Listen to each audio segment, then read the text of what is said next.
forced for him to fall head over heels for her in that storyline. Well, I guess that's what I was hoping for going in, is that was going to be his focus, but then once he met her, he was going to say, you know what, maybe I'd rather just stay here with her.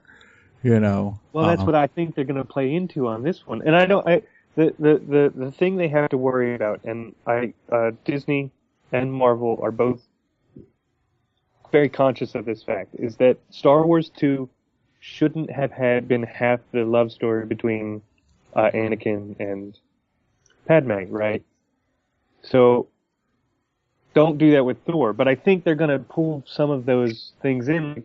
He goes down to get her right away. I mean, I'm talking from the preview, So I think they're going to play a little bit onto that relationship, and they're going to build it up so that they ask that question. Right. What are you willing to give up for the thing you believe in? Right. Right? So, that's a tagline, by the way. I didn't pull that out of my ass. Yeah. But, yeah. So I believe they're going to go into this. Yeah. And I think that it's one of those things that so if you think about the plot line of the first one, he left, when he left Earth to go back to Asgard to deal with Loki, it was, at that point, there was always a possibility for him to come back until the events of throwing down with Loki and breaking the Bifrost. And that, while it may not have come across necessarily in the emotional depiction of that story, I'm sure there might have been, and I guess what they're expecting the audience to believe is that, once he was sort of forced to not be able to go back, he might have realized the feelings he had for Jane. Right. Right. And I mean, you're also saying that, that movie, Thor, the first Thor, to me, was a little rushed. And I just mean as to get as much story in as possible. Mm-hmm. Like he does, and when I say rushed, I mean he gets sent to Earth. He meets a human that immediately puts him on the path to figuring out who he actually is, and so they're getting through this whole storyline really, really quickly. Yeah. With two villains in it. That movie has two villains in it. Loki being one, and the Frost Giant. King of the Frost Giants being the other. Right. Yeah. So, it did feel a little rushed, and up until that end point where the Bifrost is destroyed, it does. So what I'm saying is they probably didn't have enough time. Fair enough. Right. No, and that's true, and I think probably Marvel knows going into this movie, it's more important to tell a Thor story at this point. Like, oh yeah, we got him onto the playing field. He was in Avengers. Everyone loved, him and Hulk in the Avengers. So now we need to tell more about who Thor really is. Well, right, yeah. What's his purpose? Yeah. All right. So yeah, I guess we will hopefully see that. Yes, and I'm looking forward to it. That's for sure. And for those who don't know, I have heard there's actually two after scene credits. Oh, good. Nice. There's one, I think, during the credits. And I think the one at the very end, from what I've heard, is a teaser for Guardians of the Galaxy. And I'm not sure what the other one is. Yeah.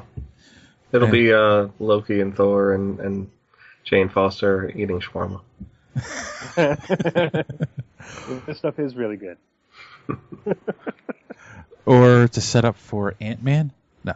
I doubt that. Yeah. That's a little too early, though. Well, it's a little disconnected as well. I don't see where that would fit. Yeah.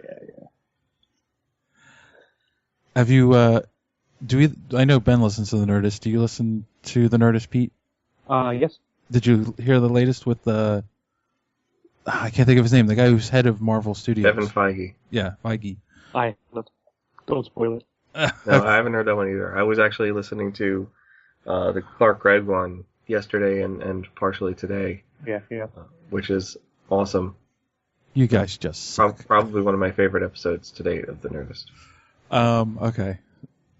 Yeah. So then you heard what I was saying about what he was saying about the character of Agent Coulson. Like he's still on the journey of discovering who the guy is. Right, right. Well, and I think that's one of the things I was going to bring up is one of the things he talks about in that is Marvel's approach to these things and their willingness to listen to the fandom and listen to the people and steer things in a direction that they know we are interested in. Like, and that was something they did with, and also listen to the people within the movies. Like, Coulson started out as it didn't even have the name. He was just Agent and had maybe like 3 lines in that first movie he was in, which was the first one he was in was Iron Man 2, right? Yes.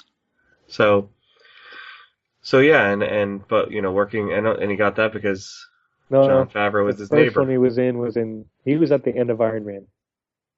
Or was that was No, it was just Nick Fury was in the end credit scene. I didn't think that he showed up in that. Maybe Nick Fury, that's right. Yeah.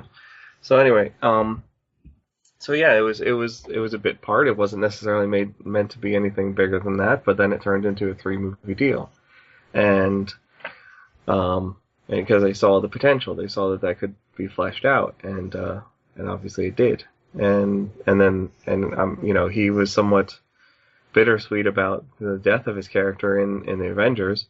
Even though Kevin Feige called him personally and said, "Look, it's you are the pathos of this team. You are the reason that they come together."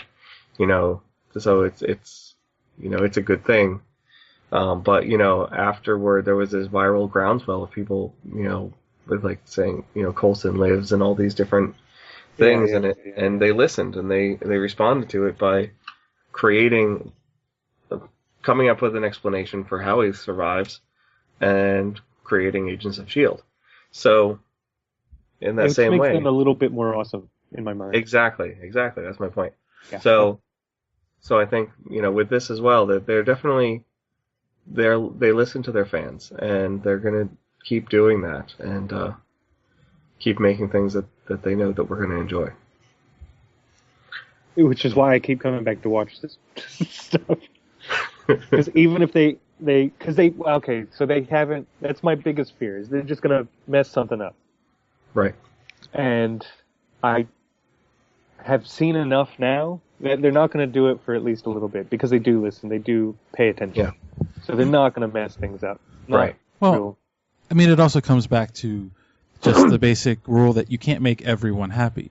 Oh, for sure. True. As well as they do, there's still going to be something in a movie that someone's not going to be happy with, and they have enough. They have a huge franchise.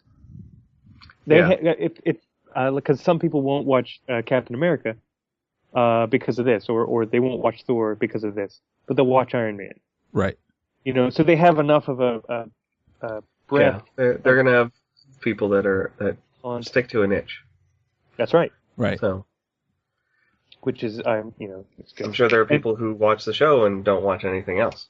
So, that. Yeah, that's I don't true. know who those people are, but that's just weird to me. Just to say that I'm right and Ben was wrong. Coulson was in Iron Man. Okay. He is in the movie. Okay. He tries to get a meeting with. Oh my God! Stark. That's right.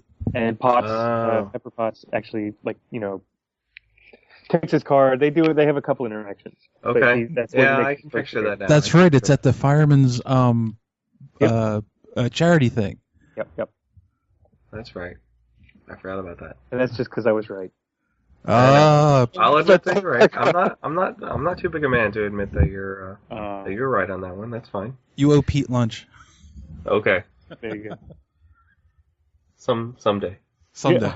Well, he has to save up for it. Yes. Yeah, no problem.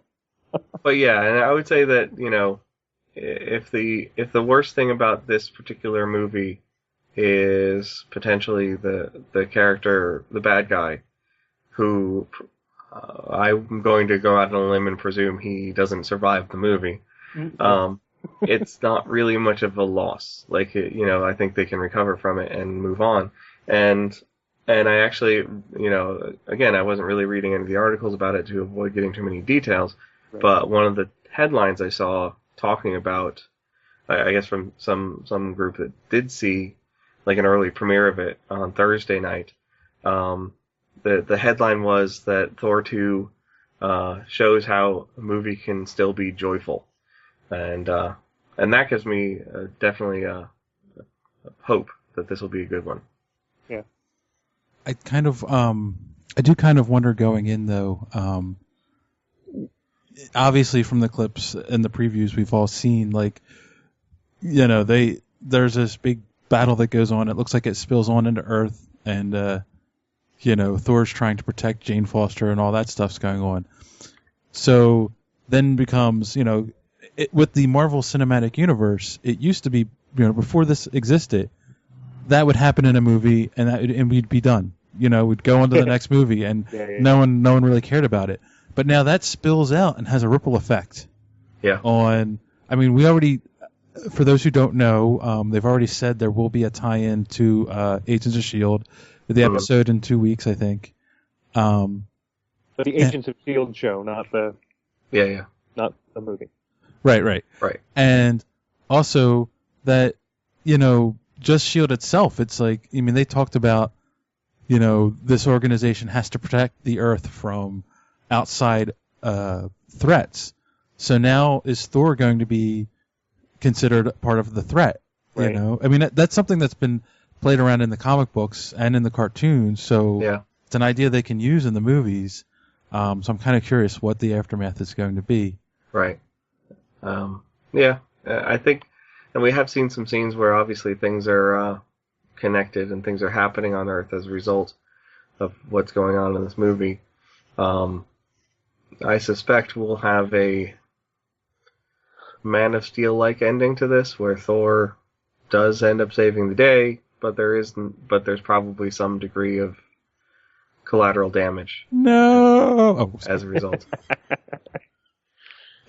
Maybe not the billions of dollars of damage that happened at the end of Man of Steel. And the millions of lives lost. Right. But something more manageable. I'm sure we'll have some, and maybe whatever the looming threat is, because we saw in those trailers those looming giant floating things, whatever the heck they are, showing up on Earth. Mm-hmm. And which I'm sure we'll find out more about. There may be a bit of a Independence Day vibe with those, that they have some destination and that Thor has to defeat whatever, but within some time frame before they destroy something important or intersect with each other or whatever they have to do. Right. All right. So it's been we're almost to a half hour. Yeah. So I think we've beaten this dead horse pretty well. So yeah, I'm ready to just go right now, and I'm just gonna go to watch it. I don't care where. All right. So, I was gonna say. So final thoughts. Pete's ready to go run out and see it now. Ben is going to go out and see it shortly. Yep. And so, okay. Well, on that note, everyone, stick around. Right after this, you'll hear part 2, which will be our reaction to the movie after we see it. So, stay tuned.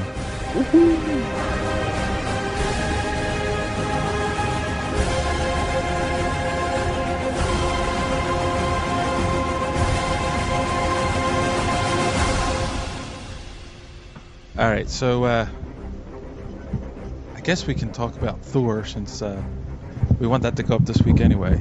We do. Even though we did the first half with Pete. So I don't think consistency is important on these things. No? It's not like we're not even consistent during an entire episode. Yeah, I know. We keep dropping in. I don't think this would matter, comparatively speaking. Where is your professionalism? We're saying, geeks. It's not about professionalism. I'm just saying that people will not notice because it's not going to be any worse than anything else that we produce. Well, they will miss me because without me, there's no really, really bad jokes. And so they would have nothing to sit there and go, oh, God, did he just say that? Dave makes his share of them as well. Yes. All right. So